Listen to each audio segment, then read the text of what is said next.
Hello, good evening to all of you. So test paper, share screen. आवाज आ रहा है ना? Yes, no? आवाज आ रहा है क्या? Yes, no?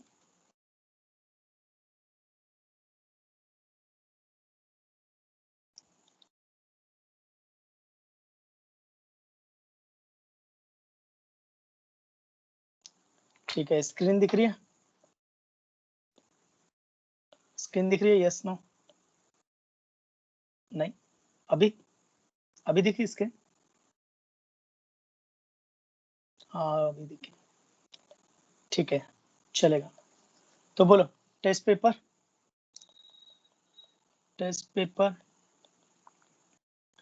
19th October 2020, question number बोलो।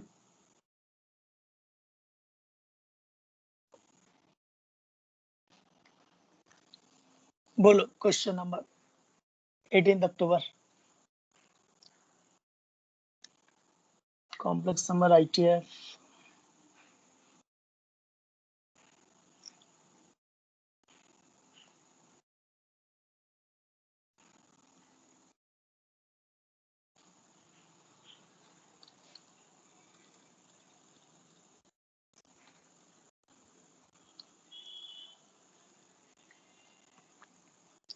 Okay, question number 1, question number 11, question number 18, question number 20 संस्कार।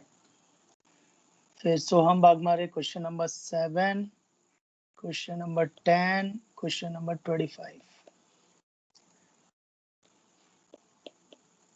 Rudra Mahajan question number 7 done, चलेगा। Any other question? Any other question?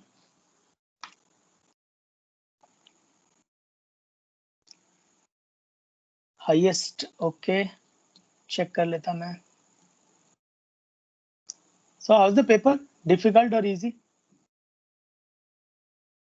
Okay, Rutam Mahajan question number 10 done. How is the paper, difficult, medium और easy?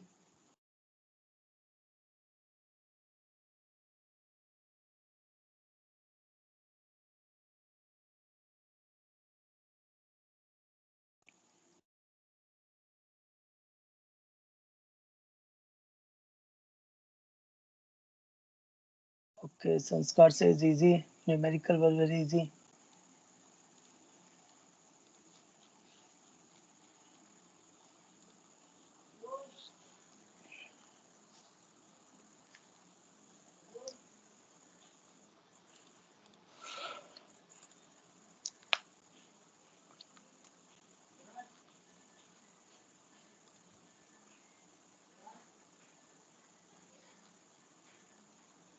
Any idea? Topper score? Okay, Parth Sukhia question number 3, question number 9, question number 13 done. Complex और amplitude में, argument और amplitude में confusion. Amplitude है ना -π से π के बीच में होता है। आर्गुमेंट कोई भी एक एंगल, ट्रिग्नोमेट्रिक इक्वेशन। आर्गुमेंट है ना, तुम ऐसे ट्रिग्नोमेट्रिक इक्वेशन के तरीके से देख सकते हो। आदित्य देखिए question number 10 done. Okay, so any idea topper score? Any idea topper score?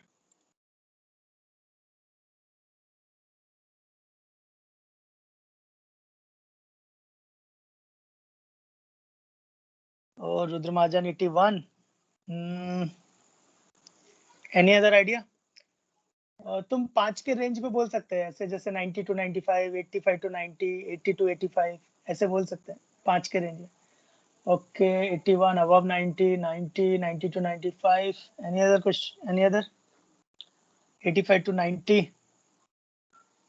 Okay, topper है 86 मीनल साइंदाने, फिर सार्थक पवार 86, थर्ड है योगेश शिवालकर 83, फोर्थ रुतम महाजन 82, फिर Vaishnavi मानदनी 81। Okay, any idea what is the average? Any idea what is the average of the paper?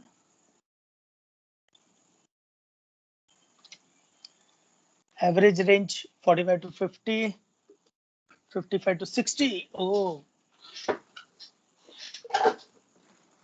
45 to 50. Okay, 45 to 50, 55 to 60. Any other guess?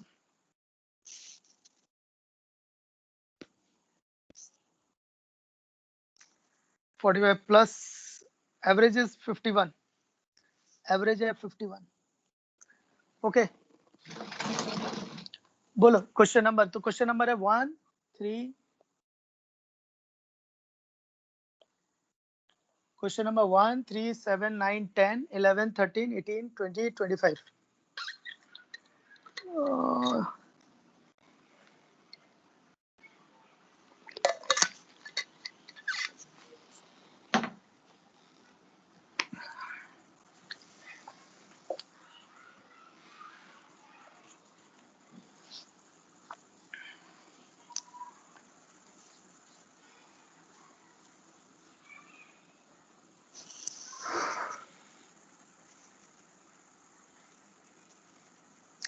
Yugandhra, question number 14. Okay, any other question?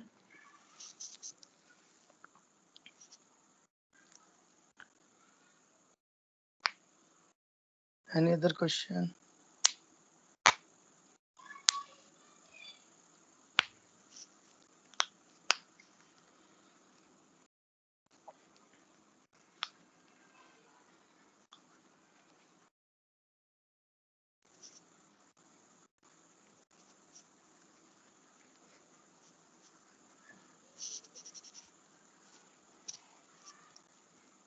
Any other question? Karu start? Yes, no?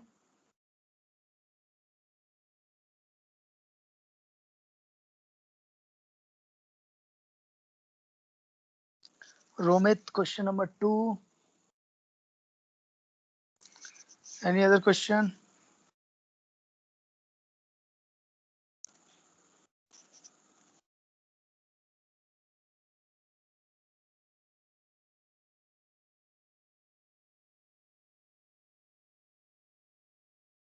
Karu start? Yes, no?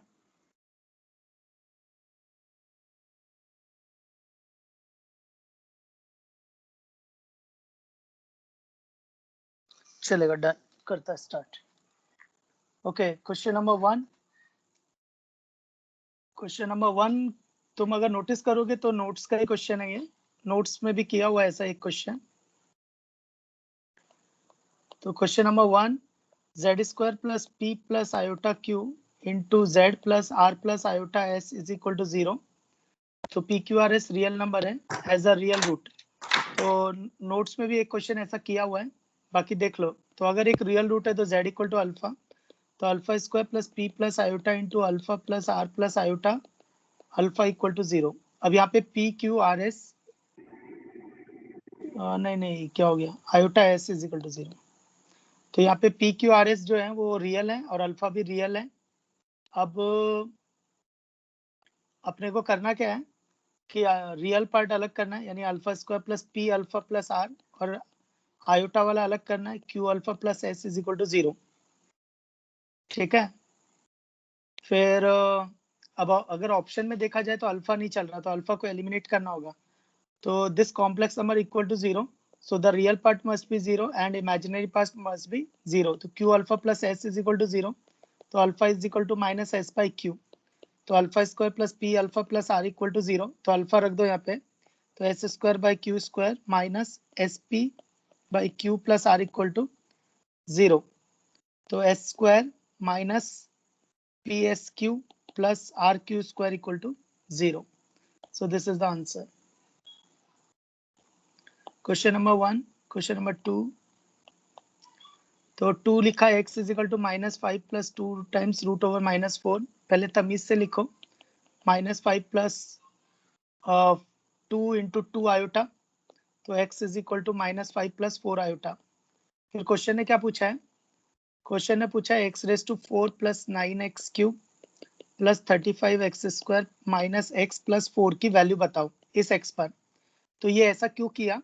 क्योंकि बच्चे अगर मान लो x direct put करता है, x अगर direct put करता है और फिर इसको एक्सपैंड करने गया, तो कैलकुलेशन मिस्टेक होने के चांसेस बहुत ज्यादा हैं, क्योंकि तुम्हें रेस टू 4 ओपन करना पड़ेगा। एक भी प्लस माइनस इधर का उधर, पूरा कैलकुलेशन रॉन्ग। अब ट्रिक क्या है इसके अंदर? पहला, इस तरह का क्वेश्चन मैंने ट्रिग्नोमेट्रिक इक्वेशन नहीं, इस तरह का क्वेश्चन मैंने क्वाड्रेटिक इक्वेशन में चैप्टर में लिया हुआ है कभी। इस तरह का क्वेश्चन मैंने कभी क्वाड्रेटिक इक्वेशन चैप्टर में लिया हुआ है। बाकी तुम्हें मैं बताता हूँ। अब ये क्या बता रहा है कि x इज इक्वल टू ये है, तो मैंने इसको लिखा x plus 5 is equal to 4 iota and squaring both the side, squaring both the side. तो इसका क्या मतलब है? तो स्क्वायरिंग बोथ द साइड इसका मतलब है कि X square plus 10x plus 25 is equal to minus 16। तो X square plus 10x plus 41 equal to 0। इसका क्या मतलब है? इसका मतलब है कि x की इस वैल्यू पर ये चीज 0 होती है। x की इस वैल्यू पर x square plus 10x plus 41 0 होता है। इसका ये मतलब है कि x की इस वैल्यू पर x square plus 10x plus 41 0 होता है। तो मैं क्या करूंगा, इस पॉलिनोमियल को x square plus 10x plus 41 से डिवाइड कर दूंगा। तो ये तो हो गया डिविजर। तो इसका कोई क्वेश्चन आएगा, क्वेश्चन आ जाएगा x square minus x plus 4, वो पॉलिनोमियल को डिवाइड करके, और फिर एक रिमाइंडर बचेगा, तो ये रिमाइंडर आ गया। नेक्स्ट, तो इसकी वैल्यू तो 0 है कायदे से, क्योंकि x इज इक्वल टू इस पर ये चीज 0 होती है। तो ये टर्म तो पूरी 0 हो गई, तो रह क्या गया माइनस 160। तो answer is minus 160। You can expect in JEE main. Question number 3। अरे 3 तो बहुत इजी है। a इज इक्वल टू लिखा है cos alpha plus I sine alpha. DPP में भी आके गया इस तरह का क्वेश्चन, तो उसको लिख सकता हूँ e raise to iota alpha Euler form से। तो b कितना हो जाएगा, e raise to iota beta. c कितना हो जाएगा, e raise to iota gamma. पूछा क्या है, b by C plus C by A plus A by B equal to 1। तो b बाई सी कितना होगा, e raise to iota beta upon e raise to iota gamma. तो इसको मैं ये भी तो लिख सकता हूँ, e raise to iota beta minus e raise to iota gamma. तो मैं इसको लिख सकता हूँ e raise to iota beta minus gamma plus फिर e raise to iota gamma minus alpha, फिर e raise to iota alpha minus beta equal to 1। अब इसको एक्सपैंड करेंगे तो cos of beta minus gamma plus iota sine of beta minus gamma खुलेगा। तो actually ये होगा sigma cos of beta minus gamma plus iota times sigma sine of beta minus gamma equal to 1। अब both the complex number are equal, तो real part must be equal. तो sigma cos of alpha minus beta equal to 1 and sigma sine of alpha minus beta equal to 0। फिर option में check कर लो, एक minute. हाँ, तो फिर option में चेक कर लो, इसकी वैल्यू 1 आ जाएगी। तो answer is 1। Question number 3 done. Okay, Romit ने कुछ नए क्वेश्चन भेजे हैं। 12, 13, 14, 20 done. Tushar Kulkarni 15 done. Next है 7। क्वेश्चन नंबर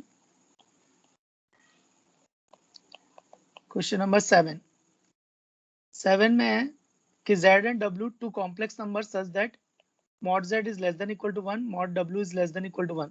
इसका ये मतलब है कि यूनिट रेडियस सर्किल के अंदर रहेगा, यूनिट रेडियस सर्किल के अंदर रहेगा, इसका ये मतलब है। ठीक है, फिर आगे क्या दिया है कि mod of z plus iota w is equal to mod of z minus iota w bar equal to 2। तो z की वैल्यू बतानी है। ठीक है, तो मैं क्या करता, z मान लेता a प्लस आयोटा b और w मान लेता c प्लस आयोटा d। अब जो जो बोला है वो देख लेते हैं। तो a square plus b square less than equal to 1 and c square plus d square is less than equal to 1, क्योंकि mod z less than equal to 1 दे रखा है। फिर ये कंडीशन यूज करते हैं, mod of z plus iota w। तो पहले मुझे z प्लस आयोटा w लगेगा, तो वो होगा a plus c plus iota time b plus d, और उसका मॉडुलस कितना दे रखा है, यानी a प्लस सी का square plus b plus D का स्क्वायर, वो हो जाएगा 4। सिमिलरली ऐसे ही z माइनस आयोटा w बार, z minus iota w bar, तो z हो गया a plus iota b minus iota w बार हो गया c माइनस आयोटा d। तो ये a plus iota b minus iota c plus iota square d। तो a plus iota b minus iota c minus d। तो ये a minus d plus iota times b minus c। तो इसका mod कितना हो जाएगा, इसका मॉड होगा मॉड z इसका 2 है, तो वहां से तो ये मॉड 2 है, तो a माइनस डी का स्क्वायर प्लस b माइनस सी का स्क्वायर इज इक्वल टू 4। तो a माइनस डी का स्क्वायर प्लस b माइनस सी का स्क्वायर इज इक्वल टू 4। तो पहली इक्वेशन क्या आई? पहली इक्वेशन ये रही, दूसरी इक्वेशन ये रही। तो करते हैं, तो दोनों को सब्ट्रैक्ट कर देते हैं। तो दोनों को सब्ट्रैक्ट करेंगे तो क्या आएगा? देखो, हाँ सब्ट्रैक्ट करना है कि क्या करना है? कुछ तो गड़बड़ हो गया यार। अच्छा, मेरे से मिस्टेक हो गई। मिस्टेक ये हो गई, मैंने z प्लस आयोटा w था, वो मैंने z प्लस w कर दिया। तो ये z प्लस आयोटा w करना था मुझे। तो z प्लस आयोटा w होगा a plus iota b is equal to plus iota time c plus iota d, मतलब a minus d plus iota time b plus c। तो modulus होगा a minus d का square plus b minus c का square is equal to 4 b plus c का square. ये first equation और ये second equation, दोनों को सब्ट्रैक्ट कर दो। तो सब्ट्रैक्ट करेंगे तो 2bc इक्वल टू 0 आ जाएगा, यानी bc इक्वल टू 0, यानी या तो b इक्वल टू 0 है या फिर c इक्वल टू 0 है। तो इससे ये पता चला, या तो b 0 है या फिर c 0 है। ठीक है, फिर अगर b 0 है तो z कितना हो जाएगा? a, और mod z less than equal to 1 था, तो यानी a square is less than equal to 1। तो a square is less than equal to 1, तो क्या पॉसिबल है? तो 1 और माइनस 1 पॉसिबल है, क्योंकि a square is less than equal to 1 दिया है। तो आयोटा तो पॉसिबल ही नहीं है। तीन ऑप्शन में तो आयोटा चल रहा है, क्योंकि z इक्वल टू a है, तो z is a purely real, z is a purely real. तो z अगर प्योरली रियल है तो z की वैल्यू आयोटा तो हो नहीं सकती, तो ए बी डी तीनों रॉन्ग हो जाएंगे, तो सी आंसर आ जाएगा। सी में लिखा है 1 और -1, so this is the answer. Question number 9,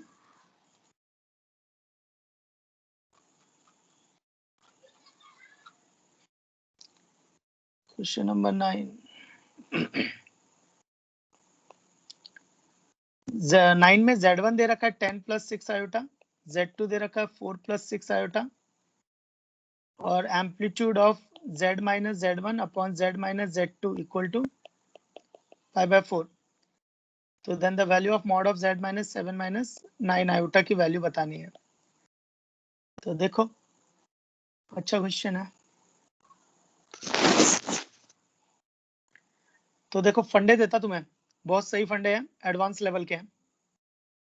तो देखो, ये amplitude of z1 z minus z, इसको लिख सकते हैं amplitude of z minus z1 minus amplitude of z minus z2 equal to pi by 4। इसका क्या मतलब है कि z एक वेरिएबल पॉइंट है, तो z माइनस z1 वेक्टर, ये z होगा, ये z1 होगा, तो z माइनस z1 वेक्टर और z माइनस z2 वेक्टर के बीच का एंगल पाई बाय 4 है, और z वेरी कर रही है। ऐसा कब होता है? सर्कल में। ऐसा किस में होता है? सर्कल में। ये जस्ट ऑब्जर्वेशन है, हो सकता है काम ना करे और हो सकता है कि कुछ अच्छा मिल जाए। ठीक है, अब z1 कौन है? z1 है 10,6 और z2 है 4,6। अगर नोटिस करोगे तो इसका मिड पॉइंट जो है वो 7,0 है। इसका मिड पॉइंट जो होगा 7, नहीं 7,6 होगा। 10 और 4 है ना, तो 10 और 4 का मिड पॉइंट हो जाएगा 7, और 6 और 6 का मिड पॉइंट हो जाएगा 6। ठीक है, जस्ट ऑब्जर्वेशन कर रहा हूँ, काम कर गया तो ठीक है, नहीं तो फिर कुछ नया सोचेंगे। तो अब मैं ये देख रहा हूँ कि ये सर्कल है, और मुझे पूछा क्या है? पूछा है z माइनस 7 माइनस 9 आयोटा, यानी z और 7,9 के बीच की डिस्टेंस पूछी है। z और 7,9 की डिस्टेंस पूछी है। अब ये 7,9 कहीं से मिल जाए तो हो सकता है कि सर्कल का सेंटर जो हो वो 7,9 होगा, ऐसा हो सकता है। मुझे निकालना पड़ेगा, तो कैसे निकालेंगे? ये 45 डिग्री, या तो सर्कल का इक्वेशन निकाल लूं, और सर्कल का इक्वेशन निकालने के लिए तो सेंटर चाहिए मेरे को। तो या तो मैं इसको प्लॉट करके देखता, एक बार प्लॉट करके देखता। तो 10,6 होगा यहाँ कहीं, 4,6 होगा यहाँ। इसका मतलब है Z1 Z2, तो सेंटर जो होगा वो परपेंडिकुलर बाइसेक्टर पे लाई करेगा। सेंटर जो होगा वो परपेंडिकुलर बाइसेक्टर पे लाई करेगा, और सरकमफ्रेंस पे वो बना रहा है 45 डिग्री। सरकमफ्रेंस पे 45 डिग्री, तो सेंटर पे बनाएगा 90 डिग्री। तो एक चीज तो क्लियर है कि उसका एक्स कोऑर्डिनेट 7 होगा। ये सब एडवांस लेवल चल रहा है पूरा, है ना। अब बस मुझे ये लेंथ मिल जाए, तो देख कैसे देखेंगे, Z1 और Z2 के बीच की डिस्टेंस कितनी है, 10 - 4 6 है। तो ये जो लेंथ है वो 6 है, 6 यूनिट। तो ये 3 होगा, ये 3 होगा, तो ये 3 यूनिट हो गया। अच्छा, ये 90 डिग्री था, तो यानी ये 45 डिग्री होगा, तो 45 डिग्री, तो ये भी 3 यूनिट होगा। और ये पॉइंट का कोऑर्डिनेट था 7,6, तो यानी ये 7,9। तो सर्कल का सेंटर हो गया 7,9। तो उसने जो Z - 7,9 पूछा है, इसका मतलब उससे रेडियस पूछी है। तो सर्कल की रेडियस निकाल लेते हैं। ये 3 है, ये 3 है, तो ये 3√2। तो सर्कल का रेडियस आ जाएगा 3√2। ये प्योर एडवांस लेवल चल रहा है। तो मॉड ऑफ Z - 7 - 9 आयोटा कितना आ जाएगा, 3√2। So this is the answer. Okay, एक मिनट मैं पानी पी लेता।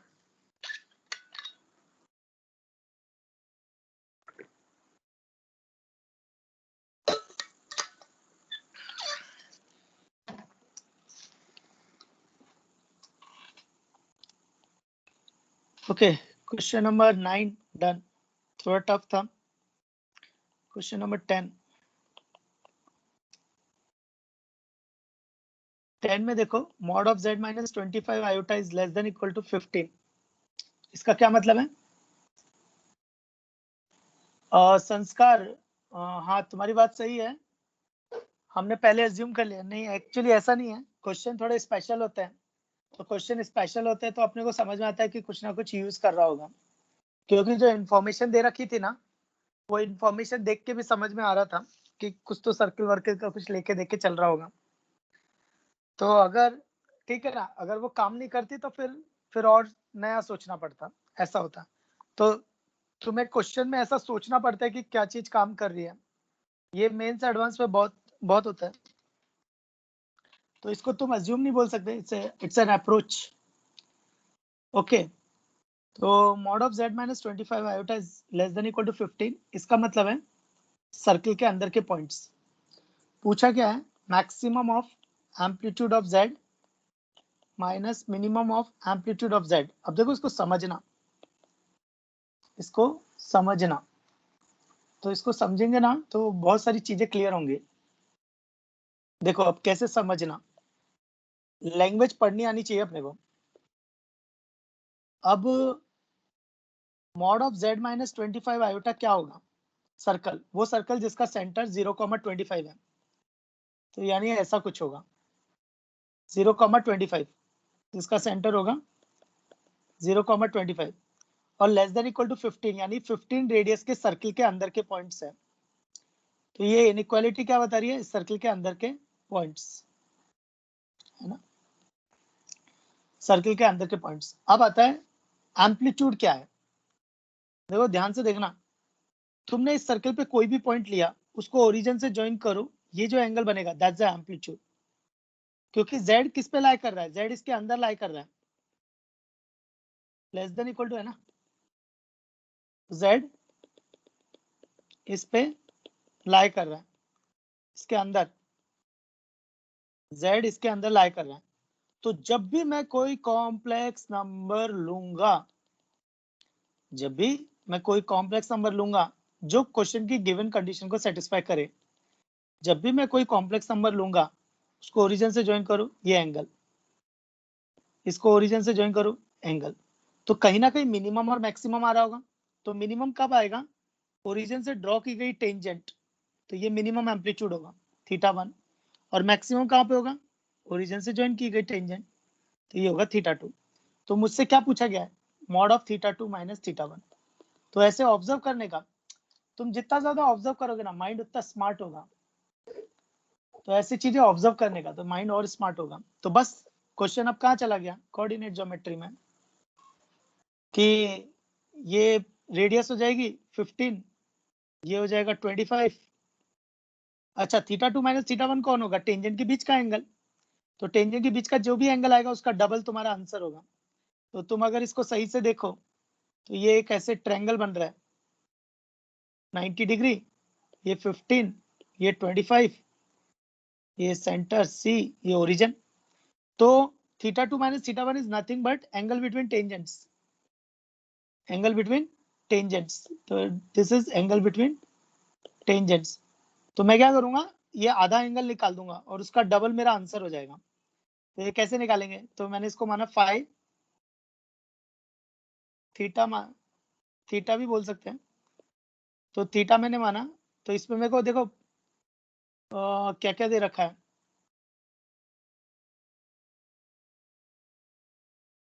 थीटा है ना, ये परपेंडिकुलर दे रखा है और हाइपोटेनस दे रखा है ना। तो परपेंडिकुलर हाइपोटेनस दे रखा है, तो ये हो जाएगा मेरा साइन थीटा। तो sine theta is equal to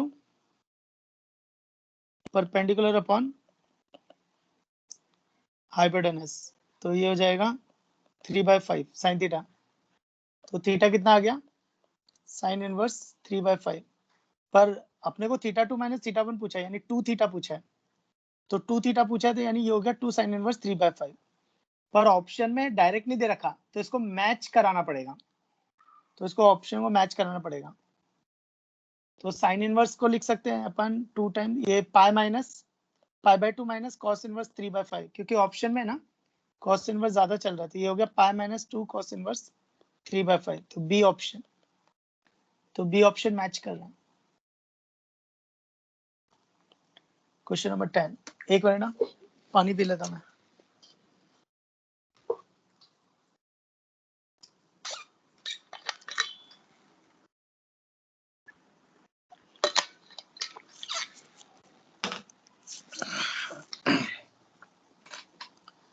question number 11,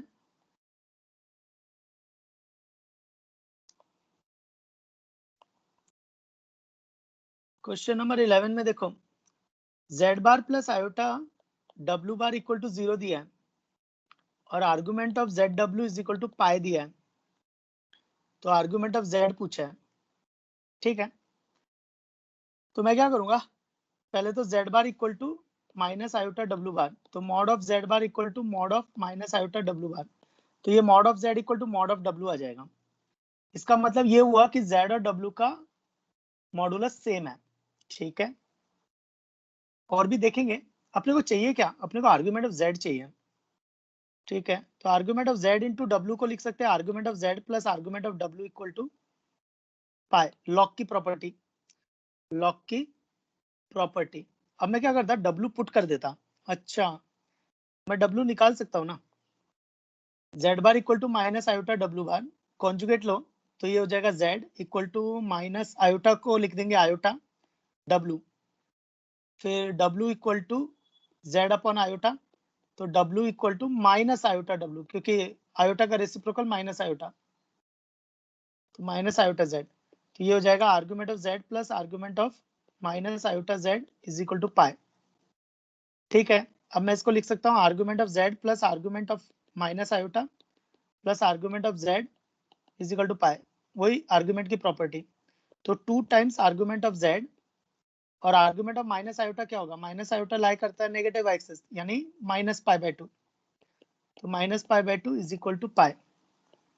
तो 2 times argument of z equal to, ये माइनस पाई/2 इधर जाएगा तो 3 पाई/2, 2 से डिवाइड कर दो तो आर्गुमेंट ऑफ z आ जाएगा 3 pi. So 3 pi is the answer. Question number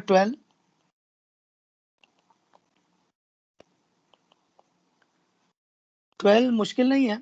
x दे रखा है cos theta plus I sine theta, तो Euler form e raise to iota theta. तो y आ जाएगा e raise to iota phi. पूछा क्या है, x raise to m y raise to n plus 1 upon x raise to m y raise to n। Easy है। तो ये हो जाएगा e raise to iota m phi into e raise to iota n phi plus e raise to minus iota m phi into e raise to minus iota n phi. तो e raise to iota m plus n phi plus e raise to minus iota m plus n phi. तो ये दोनों एक दूसरे के conjugate हैं। तो अगर z प्लस z बार लिखा होता है तो उसको लिख सकते हैं 2 time real part of z। तो ये हो गया 2 time real part of e raise to iota m plus n phi.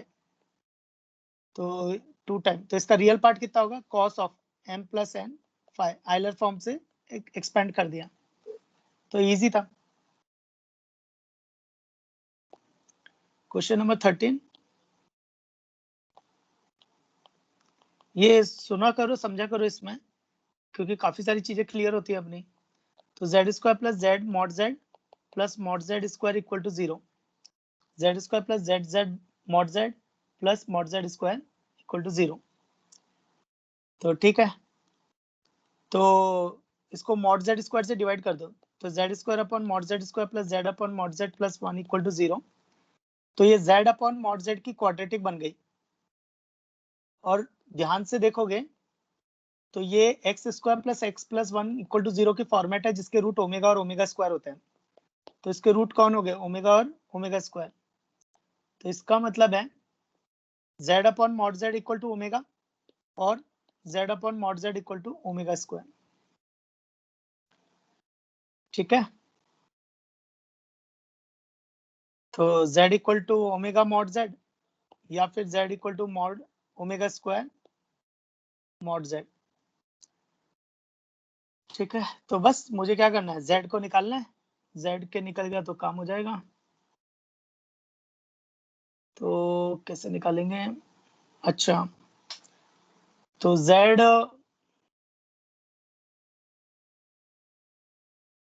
कहीं से तो निकालना पड़ेगा,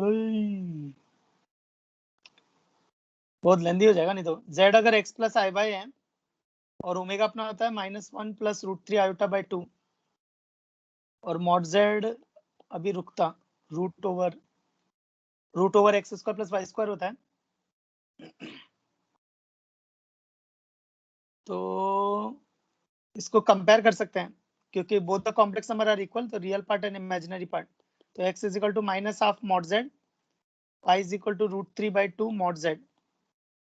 अच्छा, अब ये मॉड z की वैल्यू निकाल के पुट कर दो तो लोकस आ जाएगा। तो mod z is equal to -2x, तो y is equal to √3 by 2 minus 2x, तो y is equal to minus √3x।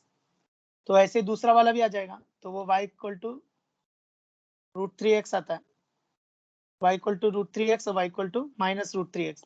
तो एक हो जाएगी y plus √3x is equal to 0, एक हो जाएगा y minus √3x is equal to 0। दोनों मल्टीप्लाई कर दो तो वो आ जाएगा पेयर ऑफ स्ट्रेट लाइंस। दो लाइन आई है ना, तो पेयर ऑफ स्ट्रेट लाइन। अच्छा क्वेश्चन था। क्वेश्चन नंबर 13, नेक्स्ट है 14।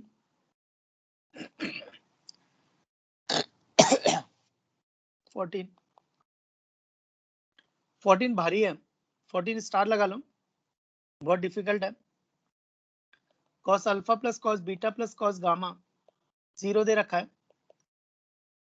Sine alpha plus sign beta plus sign gamma 0 है।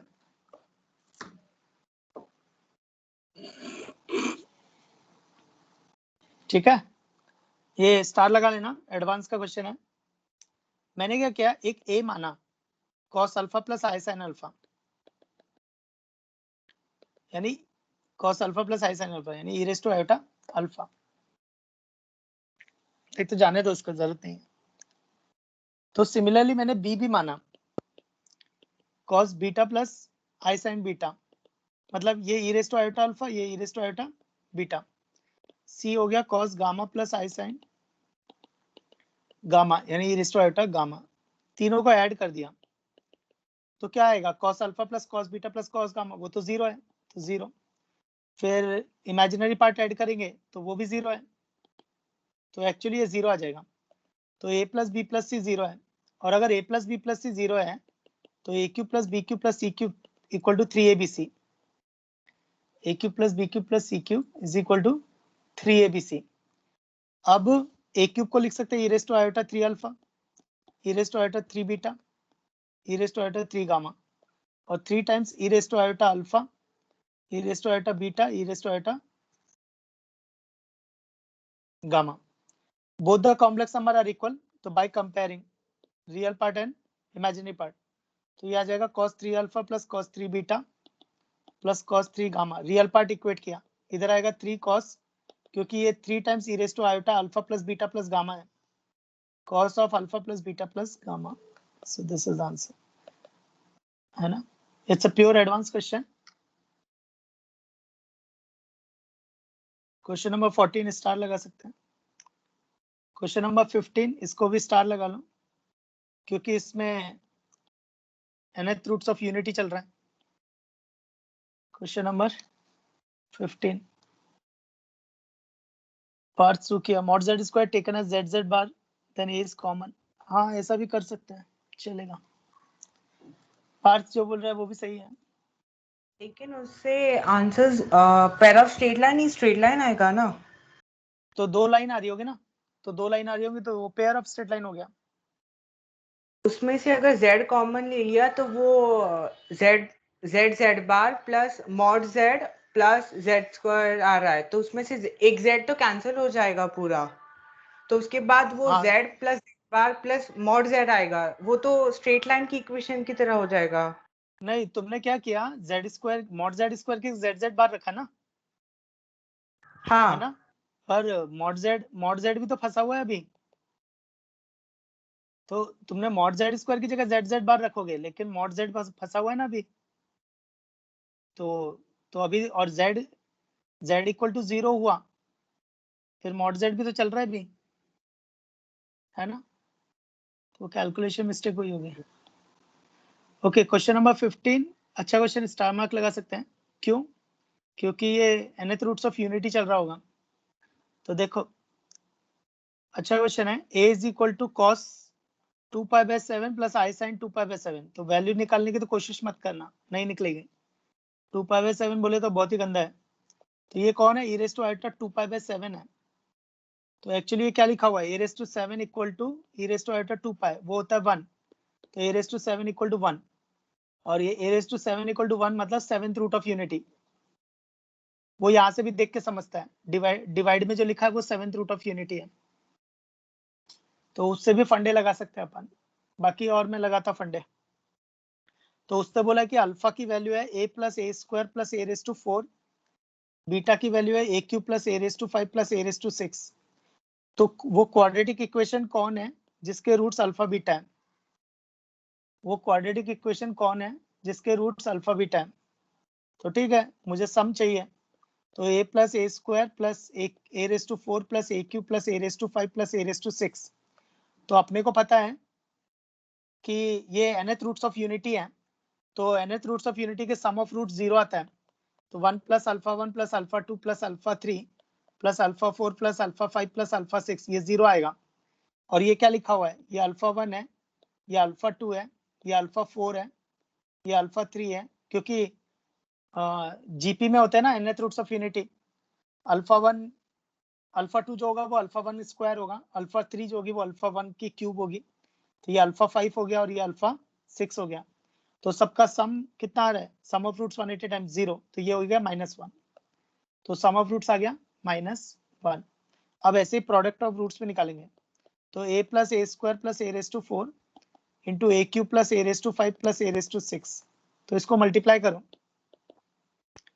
तो देखो मल्टीप्लाई करते हैं, अब ए क्यूब को मल्टीप्लाई किया तो A raise to 4, A raise to 5, A raise to 7, अब ए रेज़ टू 5 को मल्टीप्लाई किया तो A raise to 6, A raise to 7, A raise to 9, अब ए रेज़ टू 6 को मल्टीप्लाई किया तो A raise to 7, A raise to 8, A raise to 10, और हमें पता है कि ए रेज़ टू 7 1 होता है, तो ये हो जाएगा A raise to 4 plus A raise to 5, और ए रेज़ टू 7 1 होगा, A raise to 6 as it is, A raise to 7 1 हो जाएगा, फिर A raise to 9, A raise to 9 होगा, A raise to 2, A raise to 7 1 हो जाएगा, फिर A raise to 8 हो जाएगा 1, a हो जाएगा और a रेज टू 10 होगा a क्यूब। तो फिर से नोटिस करो, देखो 1 a square a cube a raise to 4 a raise to 5 a raise to 6, वो sum of roots 1 at a time, तो -1 और ये दो 1 बच गए। नहीं sorry 1 a square a cube a raise to 4 a raise to 5 sum of roots 0 और ये दो 1 बच गए यानी 2, तो प्रोडक्ट ऑफ रूट्स कितना आ गया 2। तो मतलब वो क्वाड्रेटिक इक्वेशन जिसका सम ऑफ रूट्स -1 है, प्रोडक्ट ऑफ रूट्स 2 है, तो x square plus x plus 2 equal to 0 is the answer. Star लगा लेना है, प्योर एडवांस क्वेश्चन। नेक्स्ट है 18।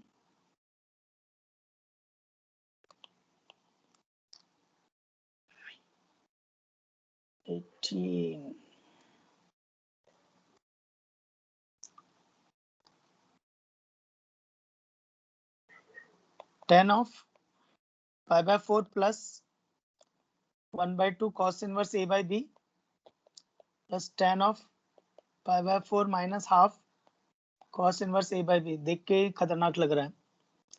तो देखो मैं इनवर्स को इजी करने के लिए क्या करूंगा भाई, इसको थीटा मान ले, थोड़ा इजी हो जाएगा।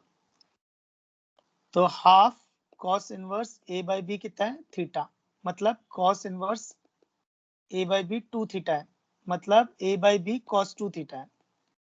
तो आंसर ए बी के टर्म्स में, तो ठीक है मैं इसको cos 2 थीटा के टर्म्स में ले आऊंगा, तो cos 2 थीटा के टर्म्स में आएगा तो ए और बी के टर्म्स में आ जाएगा। तो ये कौन हो गया 10 π/4 plus theta plus 10 π/4 minus theta. अब ये इजी हो गया। तो 10a प्लस बी का फॉर्मूला है, तो 1 plus 10a upon 1 minus 10b 1 minus 10a upon 1 plus 10b। अब इसका एलसीएम ले लो, तो 1 प्लस 10 थीटा का whole square plus 1 minus 10 theta का होल स्क्वायर, नीचे 1 plus 10 theta into 1 minus 10 theta. तो ऊपर एक्सपैंड करेंगे तो वो आएगा 2 टाइम्स 1 प्लस 10 स्क्वायर थीटा, नीचे आ जाएगा 1 माइनस 10 स्क्वायर थीटा। तो 2 cos 2 थीटा, नहीं 2 अपॉन cos 2 थीटा का फॉर्मूला, और cos 2 थीटा कितना था a अपॉन b, तो ये आ जाएगा 2b by a। So 2b by a is the answer, 2b by a is the answer. Question number 20।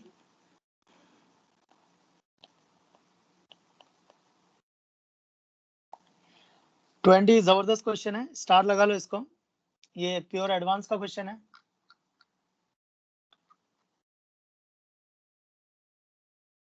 Twenty में देखो इसका जो nth टर्म है, mth टर्म है tan inverse 2m upon m raise to 4 plus m square plus 2।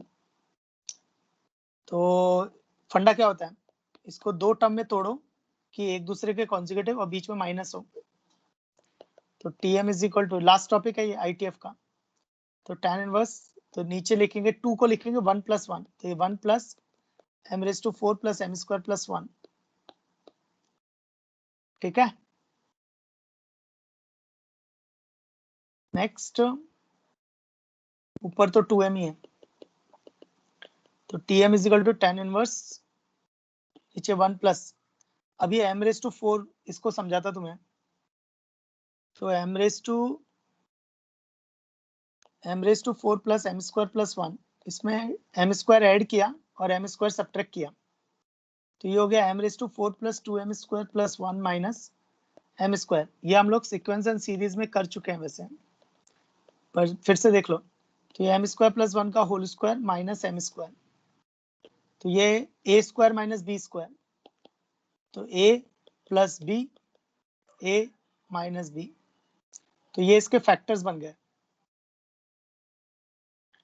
तो यानी m square plus m plus 1 और m square minus m plus 1। तो देखो नोटिस करोगे ना, तो ये तुम्हारा x, ये हो गई y, अब ऊपर क्या चाहिए x माइनस y, तो ये आ जाएगा m square plus m plus 1 minus m square minus m plus 1, और ये दोनों एक दूसरे के कॉन्जुगेटिव ही है। तो tan inverse x minus y, tan inverse x minus y upon 1 plus xy का फॉर्मूला बन गया ये। tan inverse x minus tan inverse y। तो इंटरनल कैंसिलेशन, तो tan inverse m square plus m plus 1 minus tan inverse m square minus m plus 1, internal cancellation आना चाहिए, इसको star लगा लेना। Question number 20। Question number 25।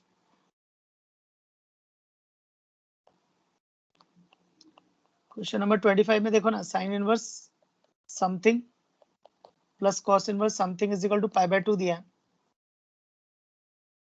तो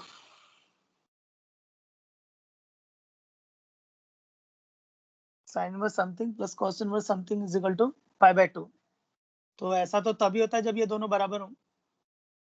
तो इसका मतलब है x minus x square by 2 plus x cube by 4 is equal to x square minus x raise to 4 by 2 plus x raise to 6 by 4 dot dot dot. तो ये कौन है? ये जीपी है क्या? तो ये जीपी है। तो x upon 1 minus common ratio x square upon 1 minus common ratio, तो ये x upon 1 plus x by 2 is equal to x square upon 1 plus x square by 2। तो इसको सॉल्व करेंगे तो ये x is equal to x square, तो 0 और 1 आ जाएगा। पर मॉड x जो दिया है वो 0 से √2 के बीच में है, तो 0 रिजेक्ट हो जाएगा, तो 1 आ जाएगा। तो x is equal to 1 is the answer. 25 done, all done. बहुत ज्यादा क्वेश्चन पूछे हैं सर। आप 2D ज्योमेट्री के रिवीजन लेक्चर रख सकते हैं क्या? रिवीजन तो नहीं रख सकता, पर अगर तुम्हें चाहिए तो मेरे वीडियो लेक्चर्स अपलोडेड है। तो प्रोडिजी बैच में मेरे वीडियो लेक्चर अपलोडेड है, तो जिसको चाहिए मैं एक्सेस दे सकता हूँ उसमें। तो और वो वीडियो लेक्चर सारे उसी ऑर्डर में है जिस ऑर्डर में मैंने तुम्हें पढ़ाया है, पूरा 100%। तो तुम्हें अगर वो चाहिए तो मैं प्रोडिजी बैच में एक्सेस दे सकता हूँ। तो तुम मेरे को पर्सनली मैसेज कर देना, मैं एक्सेस दे दूंगा, है ना। तो पर्सनली मैसेज कर देना, या तो लिख देना sir give me the access to the prodigy batch, या फिर sir please give me the access to the prodigy batch, है ना। हो जाएगा वो। सारे वीडियो लेक्चर अवेलेबल है, सारे बोले तो पहले चैप्टर से सारे अवेलेबल है, तो you can get access to that. पर मुझे लगता है तुम्हें अभी ना उसके रिवीजन से ज्यादा इंपॉर्टेंट है जो करंट चल रहा है ना, उसको संभालो पहले। रिवीजन तुम नवंबर में भी कर सकते हो, पर अभी करंट जो है ना वो थोड़ा फास्ट चल रहा है, तो फास्ट चल रहा है तो उसको पहले संभालो रिवीजन के बजाय।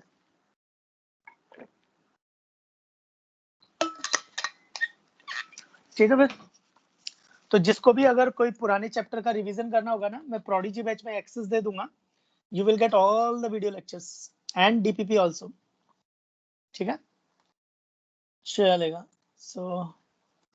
तो बहुत ही अच्छे स्टूडेंट्स हैं। Thanks for your cooperation. Thank you to all and good night. Sir pizza party का क्या हुआ? पिज्जा पार्टी की लिस्ट निकालता मैं, लिस्ट निकाल के बताता कि कौन बच्चे हैं जो रेगुलरली फॉलो कर रहे हैं डीपीपी। तो जो बच्चे डीपीपी रेगुलरली फॉलो कर रहे होंगे उसके एक लिस्ट बना दूंगा। वो लिस्ट अपनी लास्ट डेट 30 अक्टूबर है ना।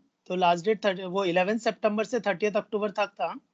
तो मैं उसकी एक लिस्ट बना दूंगा, वो लिस्ट अपलोड कर दूंगा। फिर जब भी नॉन कोविड का सिचुएशन होगा, जब अपन कंफर्टेबली जा सकते होंगे या पिज्जा मंगा सकते होंगे, तब अपन वो पिज्जा पार्टी कर लेंगे। ठीक है, एनीथिंग एल्स?